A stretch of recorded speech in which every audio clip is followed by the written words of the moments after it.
I still remember the day Eliza left us. It was raining, the kind of heavy Seattle downpour that makes everything gray and muted.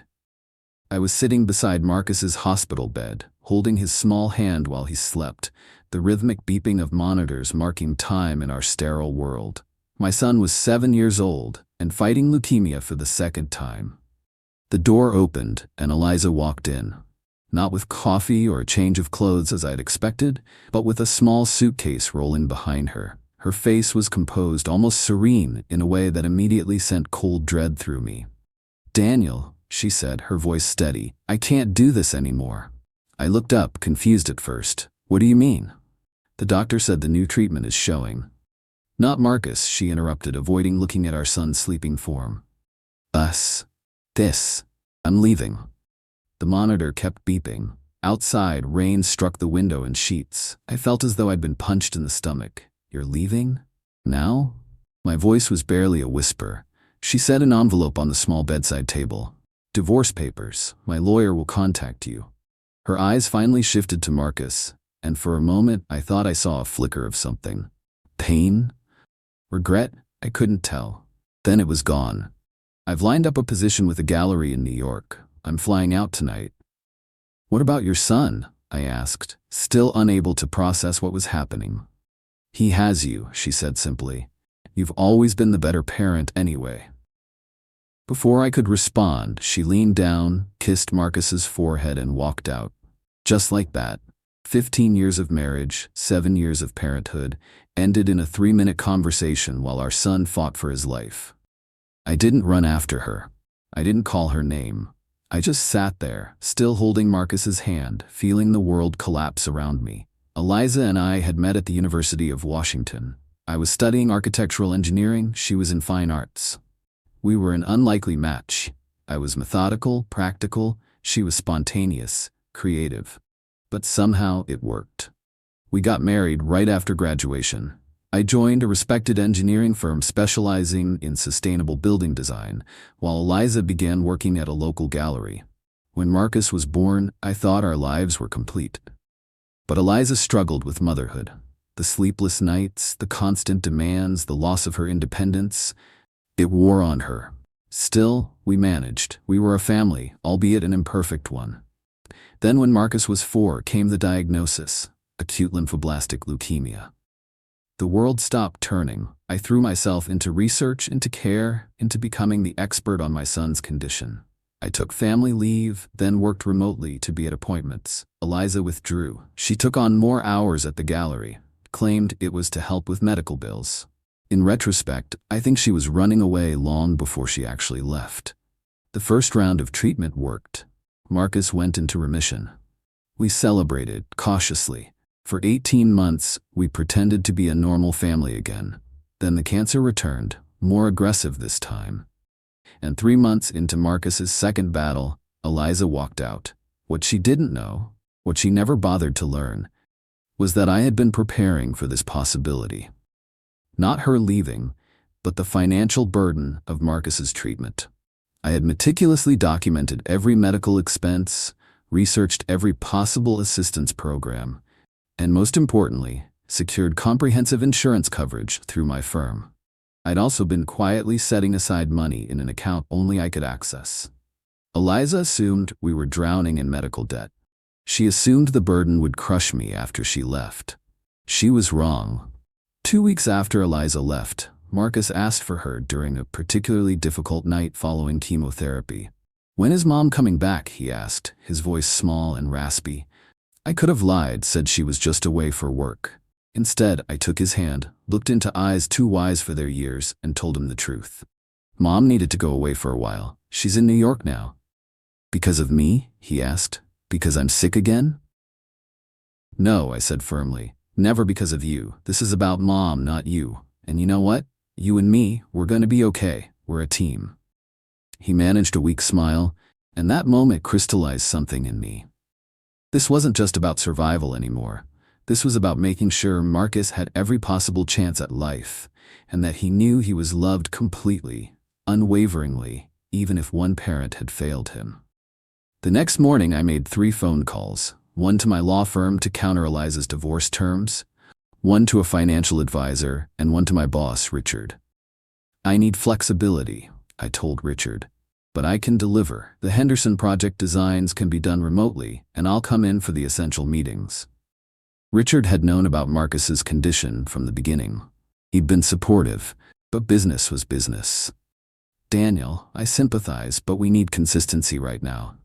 Then promote Julia to project lead, I said, naming my most capable team member. Let me shift to consultant status. You'll still get my expertise, just in a different structure. And if I say no, then I'll have to resign, I said calmly. Marcus comes first, always.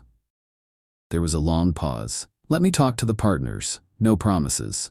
I hung up, knowing I'd just risked my career. But it felt right. Everything was being realigned around one priority, my son. The next day, Richard called back. Consultant status approved. Julia's promotion too. But we need you on site at least once a week and available by video for all client presentations. I agreed immediately. It was more than I'd hoped for. With my professional life reconfigured, I turned to the divorce. Eliza's terms were simple. She wanted nothing to do with Marcus's medical expenses, but demanded half of our assets, including my retirement fund and our house.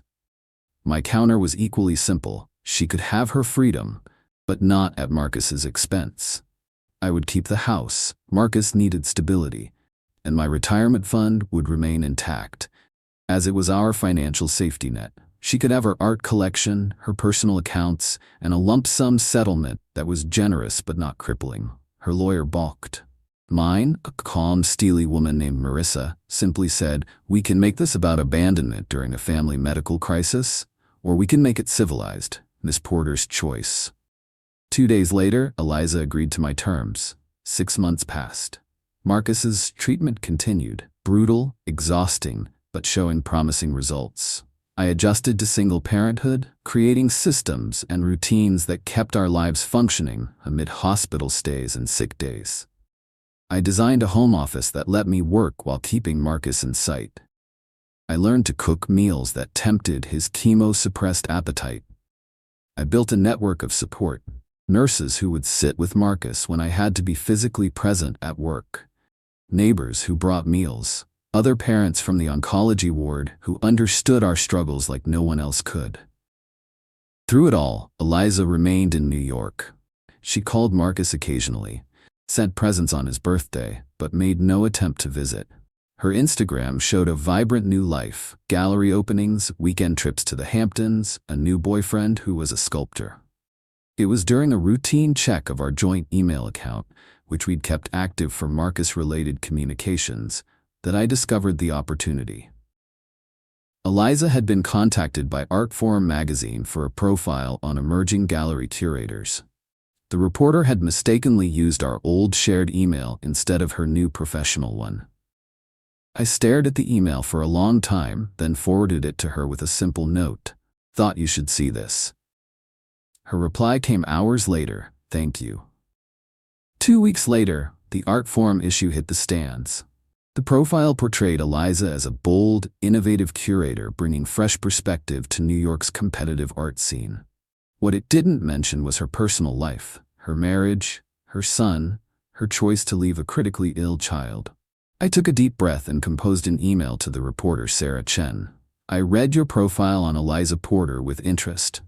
I'm her soon-to-be ex-husband, Daniel Wilson. I believe you might be interested in hearing another perspective on Eliza's career trajectory, particularly as it relates to family choices. I'm not looking to smear her, just to present a more complete picture. I attached a recent photo of Marcus in his hospital bed, thin but smiling, surrounded by the art supplies I'd bought him to keep his spirits up during treatment. Sarah's response came the next day. Mr. Wilson, thank you for reaching out. I'd be interested in hearing more. It would have been easy to paint Eliza as a monster, but that wasn't my goal. When I spoke with Sarah, I was measured and factual. I explained that Eliza had chosen to leave Seattle during Marcus's second battle with leukemia. I described being a single father to a critically ill child while maintaining my career. I mentioned that Eliza's contact with Marcus had dwindled to occasional phone calls. I don't blame Eliza for finding the situation overwhelming, I told Sarah. Cancer is devastating, but I do question the narrative that her career move was simply about professional opportunity. Sarah's follow-up piece wasn't a hit job. It was thoughtful, exploring the impossible choices parents sometimes face and the different ways people respond to crisis. It presented me sympathetically, but not as a saint, and Eliza not as a villain, but as someone who had made a controversial choice she would have to live with. The art world, which trades on personal narrative as much as it does on actual art, buzzed with the story. Eliza's rising star dimmed slightly, not extinguished, but tarnished. I received an email from her the day after the article was published. Was this necessary? You've damaged my reputation. I replied simply, I told the truth. Perhaps you should have considered your reputation before abandoning your critically ill son. She didn't respond. A year after Eliza left, Marcus went into remission again. The doctors were cautiously optimistic, but warned us that the next 2 years would be critical. My consulting work had evolved into something surprisingly successful. Working remotely had forced me to become more efficient, more innovative in my approaches. Several clients specifically requested me for sustainable design projects, appreciating both my expertise and my straightforward communication style. Marcus and I settled into a new normal. We moved to a smaller house, closer to the hospital and his school. The reduced mortgage freed up money for a college fund I started for him, an act of faith in his future. Throughout all of this, Eliza remained distant. Her career continued to advance. She was now directing her own gallery space, but according to mutual friends, she seemed restless, unsatisfied. Then came the Barton Foundation Commission. One of the largest private foundations in the country was building a new headquarters in Seattle, with a focus on environmental sustainability and integrating art throughout the structure. It was exactly the intersection of architecture and art that had once been a point of connection between Eliza and me. Richard called me personally. They want you leading the design team, Daniel. They specifically mentioned your work on the Henderson project.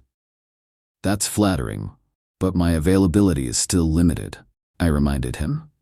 They're aware of your situation. In fact, they mentioned it as a positive, said something about appreciating someone who understands life priorities. The timeline is flexible, and most of the work can be done remotely. I agreed to meet with the foundation's board. I didn't mention it to anyone outside the firm. 2 weeks later, I was officially named lead architect on the project, a career-defining opportunity that came with substantial creative freedom and compensation. The Seattle arts community immediately began speculating about who would curate the extensive art program for the building. It was the kind of project that could cement someone's reputation in the field. I wasn't surprised when Eliza called me directly for the first time in over a year. Daniel, I've been hearing about the Barton project, she said, her voice professionally warm. It sounds extraordinary. It is, I agreed, keeping my tone neutral. I'm considering applying for the curatorial position, she continued. It would mean moving back to Seattle, at least temporarily. I let the silence stretch between us. I've been thinking about Marcus, she added, almost as an afterthought. It would be good to spend more time with him. Would it? I asked quietly. Daniel, I know you're angry. I'm not angry, Eliza. I'm protective. Marcus is doing well now. His life has stability, routine. He's thriving despite everything. I won't let anything disrupt that. Her voice hardened slightly. He's my son, too. Biologically, yes. In every other way that matters. You forfeited that claim when you walked out. If you want to apply for the Barton project, that's your business. But don't use Marcus as a justification. What if I want to make amends? People make mistakes, Daniel. Yes, they do. And sometimes those mistakes have permanent consequences. Goodbye, Eliza. I hung up, heart racing despite my calm words. The next day I sent an email to the Barton Foundation's director, with whom I'd developed a good rapport. In the interest of full disclosure, I should mention that my ex-wife, Eliza Porter, may apply for the curatorial position for the art program. While she is certainly qualified professionally, I wanted to make you aware of our personal history to avoid any potential conflicts of interest. I attached links to both art forum articles without further comment. 2 months later, the Barton Foundation announced their choice for lead curator, Jameson Way, a respected figure in the Seattle arts community who had dedicated much of his career to making art accessible to children in hospitals. Eliza's application, I learned later, had been politely declined at the initial screening stage. Marcus turned 10 the summer the Barton building broke ground. He had been cancer-free for nearly 2 years, though we still held our breath at each checkup. He'd grown taller, regained weight, returned to school full-time. He was interested in both art and science, drawing detailed pictures of buildings and bridges, then asking me endless questions about how they stood up, how they were built. The groundbreaking ceremony was a significant media event. Marcus and I attended together, him proudly wearing a small hard hat given to him by the construction team. Several board members made a point of coming over to meet him, having heard his story. As photographers captured the ceremonial first shovel of dirt, I caught sight of a familiar figure at the edge of the crowd. Eliza stood watching, elegant as always, but somehow diminished from the confident woman who had walked out of that hospital room 3 years earlier. Our eyes met briefly.